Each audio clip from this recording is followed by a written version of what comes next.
Cinnamon? Yeah, cinnamon. Man, you know better than that, bro. I like this. It tastes good. No, but Yeah, but just press the red button and just Yeah, sure you get me. yeah, I got you. It's good.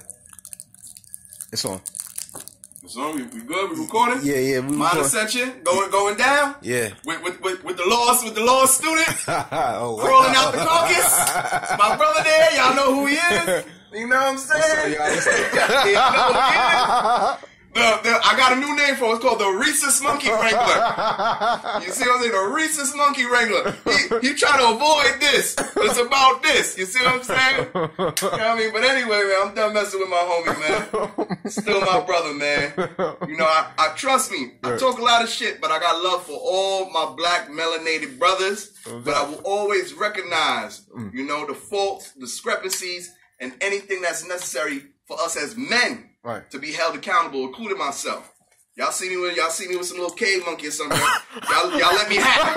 Let me have it. But I guarantee you're looking at a clone or some shit. But let me have it. But anyway, you know what I mean? Yeah, you was speaking about the posts I've been putting up. Yeah, man. Just jump on any random thing, man. Anything that sticks out that we like to keep things random, y'all. We don't come with a set organized aspect, because the purest information comes from the subconscious. Right. So when you already come with a prerequisite, with some type of order to what you're going to do. Not saying that that's wrong. Right. But I preferably love coming from the pure subconscious aspect as pure as possible. And to me, that's so-called randomness. I say so-called because nothing is random. But anyway. Yeah, man. I was looking at your Instagram post, and I think the alchemy one is my favorite one because it talks about a lot of ways to be like healthy and stuff like that. Mm-hmm. So I saw a post today that you had about how meat is bad for your body, how it poisons your blood.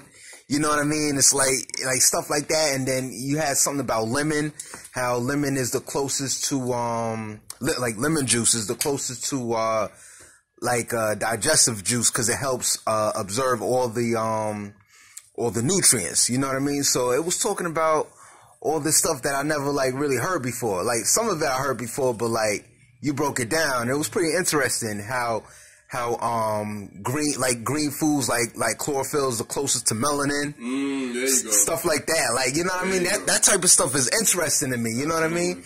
So it's we're kind of misinformed on a lot of foods that's out here, stuff that we should be eating and that we should not be eating.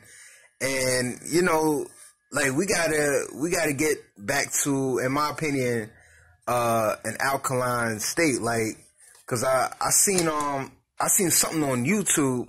I'm gonna watch it today. I didn't really watch the whole thing, but it was talking about how black people should be vegan, and even Prodigy, the rapper, was interviewed 4 or 5 years ago, talking about how black people were supposed to be we need a plant-based diet. Mm-hmm. You know what I mean? So we've been taken out of our natural state of dieting, you know what I mean? So now we got a whole different system where we just eat a whole bunch of junk food and whatnot, you know what I mean? Well, I'm doing right now. Because this is Mind Ascension. Yeah. And as y'all know, Mind Ascensions do. Make sure the camera's on. Make sure you're good. Yeah, my bad. There's some black people, man, doing their job all half-assed shit. Anyway, let's jump off of this, because when y'all hear Mind Ascension to deal with Mind Ascension, understand that you're dealing with a level of knowledge that's coming from a source aspect. Now, all the health crap, we've heard it all already. Most of y'all that have any slight awareness in this so-called aspect of what we call, conscious community, yada, yada. Y'all already know the alkaline thing. Y'all already know the plant-based, yada, yada, yada. Let's get to two things I want to touch on. Number one, the aspect of chlorophyll and melanin. And then number two, the origin of veganism. Because what we don't understand, let's start with the melanin aspect. What we don't understand is chlorophyll is literally one magnesium molecule away from being melanin. Right. And chlorophyll, just like melanin, is in everything. But we also have to understand that melanin has different forms of itself. So when you hear some white people who do have a certain level of knowledge and who do understand melanin to a degree and like to dismiss melanin by saying melanin is in everything so it doesn't make you special, yada yada. What they're conveniently leaving out or ignoring or misunderstanding or don't understand is that you have different levels of melanin and different types of melanin that all derive from a source aspect of cosmic melanin.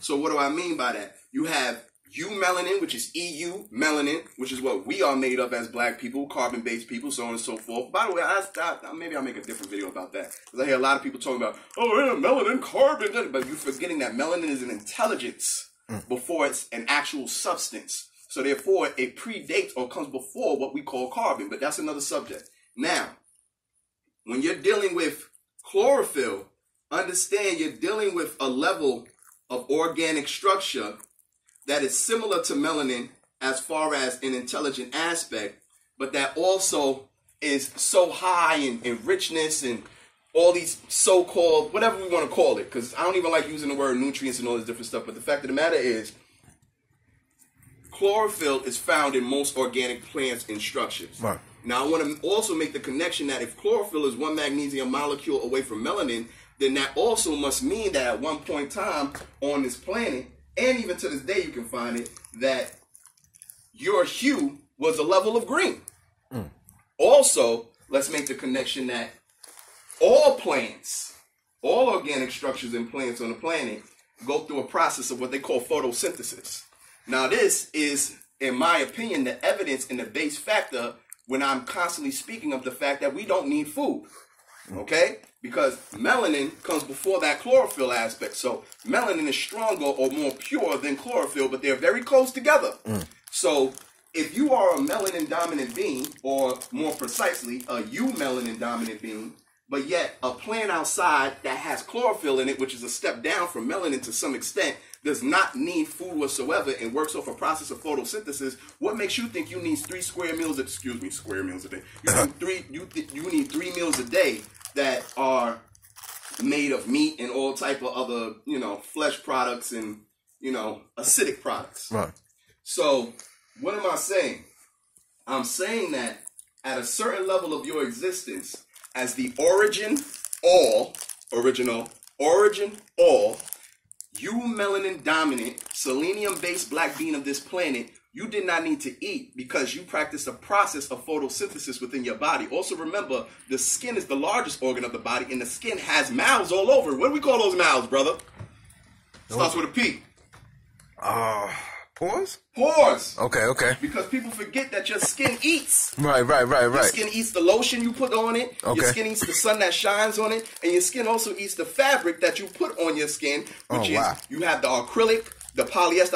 I just put a post up about that a second ago. All right. I'm going to check that out. So, my main point is melanin and chlorophyll are only one magnesium molecule away from each other, which means that they are directly related on a certain level. Yeah. Number two, you at one time on this planet was considered a form of living plant. Okay? If you look at the black body and the black man, your hair is almost like a form of roots. Right. Your skin is almost like a form of bark. You see what I'm saying? Yeah. You absorb everything around you. All right? So we essentially do the same thing as most plants. But what happens is when we just start to degenerate and then we start imitating animals who are not plants, right, and start eating food and so on and so forth, then of course we go through a process of lowering ourselves to a degree in existence where we need to eat to quote unquote live, which is, nonsense. So now let's go into the aspect of this vegan, because I personally am not a vegan. Don't give a shit about veganism. Don't plan to be no vegan. And I personally make fun of the motherfuckers. Now, understand that most of my teaching is about raising ourselves to a divine state of existence, right, not being trapped in humanity, because currently we're trapped in a state of humanity, which is captivity. The biggest weapon against us as black people is our humanity. Because we have this need to accept, embrace everything in existence, because that's the human aspect of you. Right. You see, other people don't do that. No, they don't. Because they are not the origin, all human of the planet. Right. H-U-E. And if you notice, H-U-E is no different than E-U. M-E-L-A-N-I-N. Melanin. Eumelanin. Okay. Eumelanin is hue melanin. Hue man. Right, okay? right. Now, if we do the history of veganism, we found out that it originates where? In Europe. Because the word vegan is literally nothing but a combination of two words. One is vegetarian and the other is dropping off another word. I always forget what that other word is. But it's a word that was created by a group of European vegetarians who did not want to disturb animals by making leather and wool. And right. It was basically about the over-obsession with the protection and preservation of an animal. You didn't want to take milk out the animal's udders. You didn't want to make a jacket out of a cow. You know, all of this type of bullshit, you see? Right. But once again, if we... Oh, by the way, that white man's name who coined the term vegan, his name is Donald Watson. Oh, wow. So look that up. And this is around 1940-something, around in the 40s. Now, to say that black people's diet is vegan is false. Oh, wow. Because if you do your history, and I'll take it on multiple levels. If you do your history, your ancients utilized the leopard skin to denote status as a priest. Your ancients utilized the hippopotamus, the fat from a hippopotamus, and the fat from another animal. I forget the animal at this point in time right now. But your ancients utilized parts of animals to denote certain levels and certain degrees, as well as diuretics and certain, how would you say, aspects of health. Right, okay? right. Number two, all right? Your ancients ate fish. Your ancients drank milk. Right. Your ancients, they were not 100, they were not vegans. All right, what I'm saying? But here's the trick.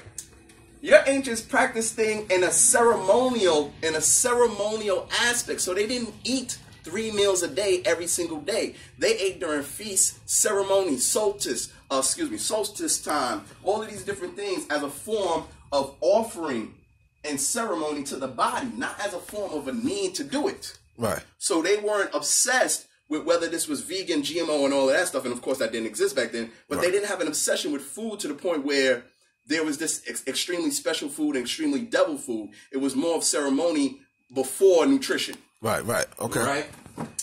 So that's that right there. And what else can we touch on? I did a whole thing on this. You did a lot. You did fasting, about how the most powerful thing you can do for your body. Yeah. There's nothing. There's no food. There's no fruit. Right. There's no special herb, whatever the hell you want to call it, that is more powerful than stopping your body from consuming any type of nonsense to where it overworks itself in order to digest the solid that you place inside of it. There's nothing greater than fasting. Right. There's nothing greater than fasting. So this is why, instead of me trying to get people to be vegan, instead of me trying to get people to have this extremely obsessive plant-based diet, I'd rather teach you of your divinity. I'd rather teach you of the fact that your cells do not need food and do not eat.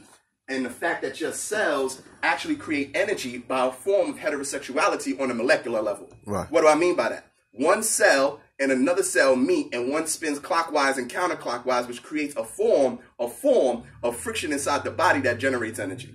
Just like anything else. Just like a mineral that spins one way and spins the other way to create a spark. Right. Just like a proton and neutron that spins one way and another. It's the same thing. It's on all levels. This is why heterosexuality is divine. Because it's on all levels of organic structures in nature. And this is why this homosexuality bullshit, no matter how we feel about it, no matter how many gay cousins your ass got, no matter how many, you love your gay friend, I don't give a fuck about that. I'm speaking science, I'm speaking facts right now. I'm not speaking socialism. The fact of the matter is, it's against nature. Nature has nothing to do with that. This is a social aspect created by a recessive to make you accept something that comes from a glandular dysfunction that is natural in them, but abnormal in you. You see what I'm saying? So we got to understand the differences of this aspect. And once again, you don't get energy from food. If this was a fact that you get energy from food, that means every time you go to a damn buffet, you would be up for 3 days straight after. That means every time you have a huge meal, fake ass Christmas just passed. Yeah. Every time you have a huge meal, why the hell you going to the living room to lay on the couch? Lay on the couch. Cut the bullshit. Yeah. And you know what drives me crazy? This is why I'm always teaching and pushing the aspect of intelligence and observation over belief. Because telling me that food gives me energy is a belief. Because if I open my eyes and utilize observation, I will see every single day that after I eat a big ass meal, I want to go to sleep. Go to sleep, right. That's just a fact. What the hell do we call it? Itis. Itis, yeah. I got the itis. The insulin rush. You see what I'm saying? You got a name for the shit. You got a slang for the shit. Because it's so common in the so-called human body. Yeah. Because what's going on is you're putting substances and food in your body that your body has to separate properly and then break down. And then another thing is nobody's stressing the aspect of correct food combination. Yeah, I don't care if you're eating all the fruits and vegetables all day long. Are you Right. combining them correctly? Now, don't get it twisted. I don't give a fuck. Y'all will see my pictures. My shit will be miscolored. I don't give a fuck about none of that, but I'm giving y'all facts now. Right. And because I elevate my mind higher to a state of where I don't care about being a human. I want to be a god. So I don't give a fuck if I put an apple with an orange and that's not right combination. Because that's the human side of me. But don't get it twisted because it's the human side that you take a step to elevate yourself to a divine side, to elevate yourself to a god state. So these are all steps. So when y'all hear me say this, and then, you know, somebody might go on my page and see that I had some white rice with some mashed potatoes, I don't know, some shit like that. And they go, oh, that's not proper cook. I don't give a fuck. Because I'm not here to be a human. Right. But I'm giving y'all facts and science to reach out to one level to the next so you can reach a point to where you do become a divine being. And therefore, nothing you put in your body gives you anything. It's your thought and your living that prolongs your existence, not the food you put in your body. Right. You was also talking about alcohol, how it goes straight to your brain. It's a toxin. And then you were saying some other things, because I remember last time we made a video and we had touched on one of my favorite topics about how white people they like things that make their blood pump and make their blood rush. So that also was connected to another post of you talking about how doing too much exercise will decrease your lifespan. Yes, it shortens the lifespan. Right. Now, when I say exercise, what am I talking about? I'm talking about weightlifting. I'm talking about extreme resistance training. I'm talking about things that go against the body. Right. The proper exercise to do are the things that are lifestyle exercise. Walking. Walking is a lifestyle exercise. You gotta walk. Right. I don't give a damn if you're in the house. You gotta walk to the bathroom. Right. You gotta walk. So you know what I'm saying? That's a lifestyle exercise. Right. Dancing is a lifestyle exercise for us because whether we realize it or not or notice it or not, when we hear a certain rhythm or we hear a certain tempo or beat, we start tapping our feet and we start moving parts of our body that coincide with the rhythm of that beat, of the nature of it. Right. So that's another natural aspect. So dancing, walking, these were your natural ways of so-called exercise. All right. Now we can also go into qigong. Right. We could go into yoga. We can also go into calisthenics, which the men used to do and spar with each other. So these are more conducive to your body the way it is. When you look at running and all of this stuff, why do you think in order to be a runner, the first thing you got to do is get the right shoes? Right. I don't have to wear the right shoes to walk. Right. You know what I'm saying? Because as long as I could walk in my bare feet. You see, but you can't run in your bare feet. If you run anywhere in this concrete jungle with your bare feet, you're going to destroy your body. You're going to destroy your joints. You're going to destroy your tendons and all different things. And let's not forget to mention that the bones in the skeletal structure are forms of tuning forks. Okay.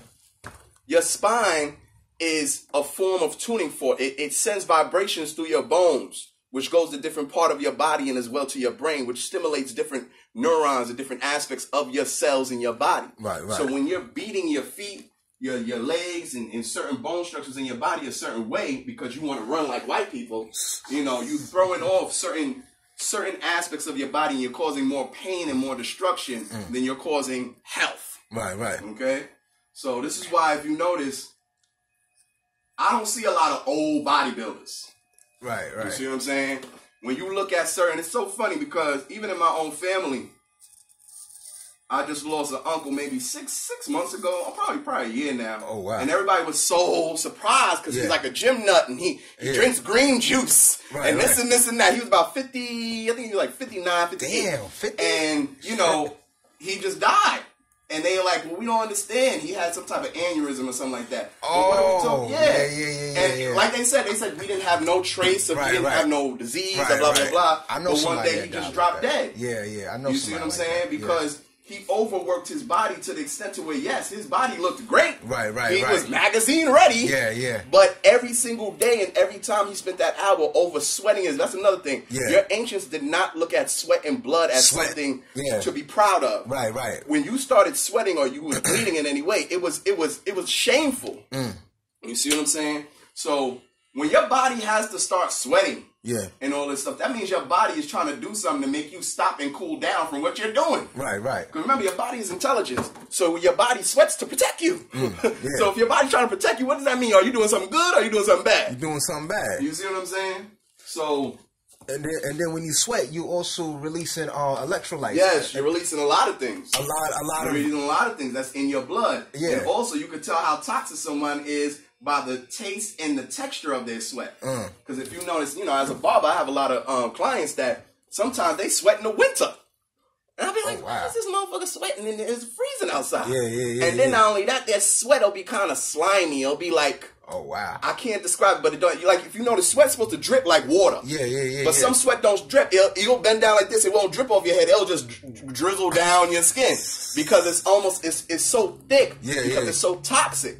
And your sweat is not supposed to be salty. People think this stuff is, people think it's normal to have shit that stinks, sweat that's salty, burping and farting. Only we think, we grow up thinking this is normal stuff, but it's not. This is what they teach us, man, growing up. Well, they teach us that because that's where they come from. They come from abnormalcy. They come from degeneration. So they must teach you that degeneration and abnormalcy is normal the same way they try to teach you to embrace homosexuality. Oh, of course, Same shit. That's another one. But yet, if I go back 40 to 50 years during the 70s, they literally wrote in medical books that it's an abnormality. That homosexuality is a disease. Look that up. It's a fact. In the 70s, they changed it in the 70s and it's not a coincidence if you do the chronology. During the 70s, that's when the gay pride movement started to rise. Yeah. You see what I'm saying? And it got backed by the feminists and then the black women who lost their husbands to exile and civil rights movement. You see? And now today, we got what's piggybacking off of that is LGBT. But I don't want to make this about them, so let's continue. But yeah, your ancients did not look at sweating as something to be proud of. Your ancients did not look at bleeding as something to be proud of. These things reminded them how human they are. And since we're on a subject that's close to what I'm trying to say, also, the ancients was ashamed of body hair. What do I mean by that? The ancient Egyptians, if you study them, they associated excess body hair with animalism. Okay? So this is why they have forms of waxing. They have forms of shaving. This is why when you look at pictures, you see them with clean-shaven faces, but they'll wear the beard as a symbol of kingship or masculinity. That's why they would wear false beards. That's why they would wear wigs, because their whole body had no hair on it. So they would make wigs. Men and women wore wigs. You see what I'm saying? So we got to understand that all these things are symbols of a lower nature. And I'm not saying, I know a lot of us out there, we hairy as hell and shit like that, for all many different reasons. So I'm not saying jump out a fucking window and, whatever the fuck. But what I'm saying is, these things are symbols of a higher state or a lower state. At your highest state in this existence on the planet, you was not hairy. As a matter of fact, during this time right now, you're the only race on the planet that's less hairy. Not any other race. That's an actual fact, You see what I'm saying? Yeah. And there's a reason for that. Why are we not thinking of that? I'll connect it even deeper. Why is the woman the only one of us that, for some reason, just doesn't grow hair the way we grow? And we're supposed to be equal. Because she's closer to divinity than you are. You see what I'm saying? You come from her. You're a degeneracy of her. So that's why you're more hairier than her. That's why you have glands in your body that never develop, like your uterus, which is your prostate. You see? So we got to connect these things, man. Well, I thought it was like a race thing because I heard, I did some research and they said, black people are the least hairiest people on this earth. And that, a lot of people have said that, you know what I mean? We don't have hair on our... Well, I mean, we might have hair on these places, but we have less hair on our stomach and our chest and our back. We don't really have hair like that. When you see... And your hair is associated with the testosterone buildup within your body as well. Not to mention the difference between hair and fur, because there are certain syndromes that black people just do not get, and I dare anybody to try to find it. One of them is called hirsutism. Hirsutism is the aspect where a person grows body fur all over their body. Where they look like an animal. They look like an ape or something like that. Now, I don't know if you've seen my old page, but I did a whole timeline on it. I showed the pictures. I showed the different areas around the world where it's common and found. And all the areas around the world is where? Europe, Right. Middle East, and parts of South America. And when you look at the people that have it, they don't have kinky hair all over their body. Right, they have straight 6 ether hair all over their body, which is not hair, it's fur. And they also associate this with something that they call the wolf gene. Go look all this up. Type in wolf gene. Everything I say, type it in, look it up, do your own research, so you know that what I speak to you will always be science and facts. So yeah, we got to understand that we're not the same. You are the divine root of this planet, and you have to get back to where you were supposed to be. So this means we have to reverse everything. We have to do the opposite of everything. So if it starts with you becoming vegan, that's great. But all I'm saying is, don't make veganism your new religion. That's all I'm saying. I'm not trying to knock the vegans, but remember, veganism and vegan is a European created word, and it's also a European controlled market. Black people don't control vegan markets. We don't control that. Right. Think about all the vegan products that exist right now, all the soy products, all the different alternative meats and Beyond Meat and all these different products that we buy as vegans. They're not controlled by you. Yeah, of course and not. if they're not controlled by you, how dare you have any trust in them just because there's no so-called meat in it? Take it down a little bit. Yeah, nah, it's like a little long head that keep growing up on this side. On the corners? Okay. And you still want to take this down a little bit, right? Yeah. Gotcha.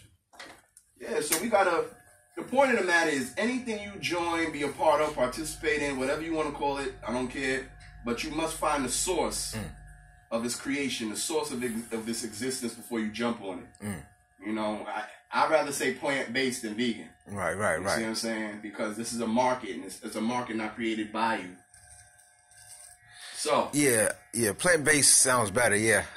I would say that, yeah. That's what Prodigy said. Prodigy was remember, every time you say vegan and all that crap, you're promoting it. Yeah. You're promoting it. And guess what? You ain't getting the money. You ain't getting no royalty. You ain't getting no wealth that's connected to being a vegan. Right. But everybody else that's invested in that is. All the companies that invested in that is. So yes, one of the reasons, to go back to where we started, one of the reasons why you are a divine being is because you're closer to a plant than you are to a human. As a melanin dominated being, you're closer to an organic plant, magnesium chlorophyll structure than you are to an animal.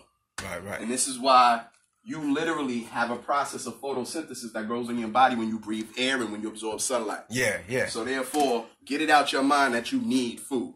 You can enjoy food, but you don't need food. Right. All right? Yeah, man. Yeah, that's another thing. The sun is good for us. Yo, I remember one time, I don't know if this is true, but he got me thinking. I was watching Nature Boy, right? And he was like, I forgot what he said, but he said something about how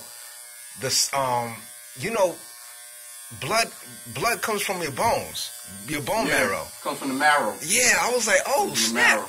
So he was trying to make a connection between how the sun it gives us blood is crystalline sunlight. Right. It's crystallized. If you look at blood under an electron microscope, it actually has the shape of what they call a Merkaba. Yeah.